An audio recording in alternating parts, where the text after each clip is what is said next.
This photo of the south side of Monrovia in 1915 was donated by the Hubbard family.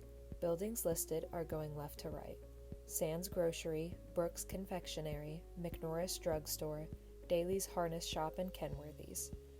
A devastating fire broke out in 1916 and destroyed most of the south side of the street and even damaged some of the buildings on the north side as well. According to Max Green, Henry Brooks was a former barber and was an African American. Henry died in Monrovia in 1919. This photo was found in a Monrovia High School yearbook. Buildings listed are going left to right include the bank built in 1921, which is now the coin shop, Turley's Radio and Appliance, which later became Shorts. That building was torn down after it was bought by the bank to make a drive-through. The post office, which was started in the 1950s, had the help of Roy Kenworthy. The last three buildings are Kenworthy's, the old gym, and Donis Miller's garage. Harlan Kenworthy started Kenworthy & Sons Hardware in the late 1880s, and the original building burnt in the 1916 fire. This brick building on the left was rebuilt after the fire and would eventually be run down by his son Roy Kenworthy in 1919. Roy's brother Don would go to help start Mayflower Trucking with Conrad Gentry. Around the time Roy graduated in 1913, Harlan had gotten an International Harvester dealership.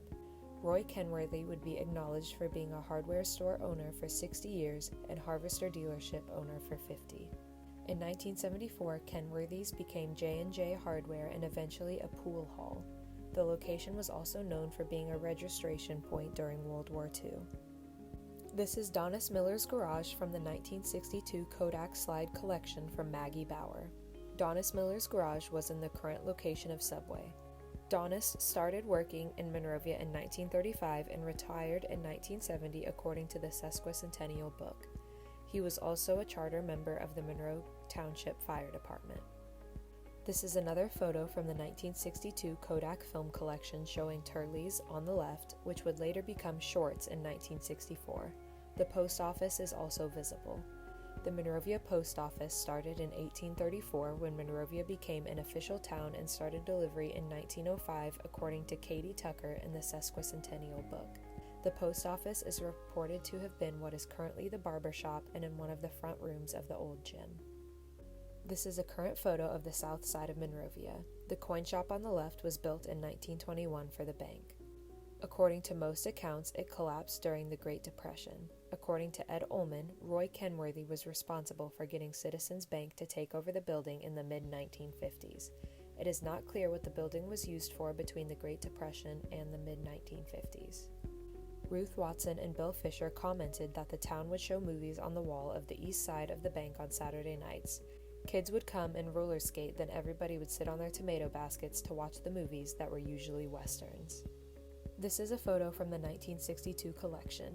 The building is thought to be the oldest two-story brick building in Monrovia. According to Katie Tucker, this was the post office at one time. According to Max Green, it was a furniture shop that did other carpentry work, including work for the funeral homes making caskets.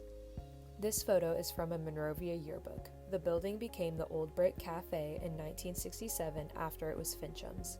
According to Jerry and Pauline McLeod, it has been various businesses including Dr. Alacron's office, a clothing store run by McLeod's, paint and hardware run by McLeod's and Shorts. Ruth Watson recalls it being a grocery store at one time as well. According to Flossie Allen's Memories from Monrovia, a newspaper clipping found in the Morgan County Scrapbook Volume 1, this was Regus Real Estate in the early 1900s. Pfeiffer's gas station started in 1942 and was operated by Dawson and Lucille until 1967. In the early 1960s, it was sold to Union 76. According to Ruth Watson, Max Green, and Bill Fisher, the creamery was behind this location and the telephone company's switchboard was on the corner across Water Street. According to Ruth Watson, the telephone switchboard was in a house and her mom worked there at times. When her mom would have to work nights, she would take Ruth and she would have to sleep on the couch. Ruth and Max Green have also commented that the early phones were party lines so people could eavesdrop on people's conversations. According to another interview to be unnamed, a local had a habit of eavesdropping but was always found out because she had canaries that would give her away. This photo is of the current corner of Main Street in 39. The corner did have a sandwich shop, a Phillips 66 gas service station, and according to Max Green, an ice house. The service station was leased by Clyde Marley from 1934 through 1962, and it was then leased by various other people including Ray Summers, Roy Fincham, Richard Eubanks, Pete Hadley, and Smokey Clayton.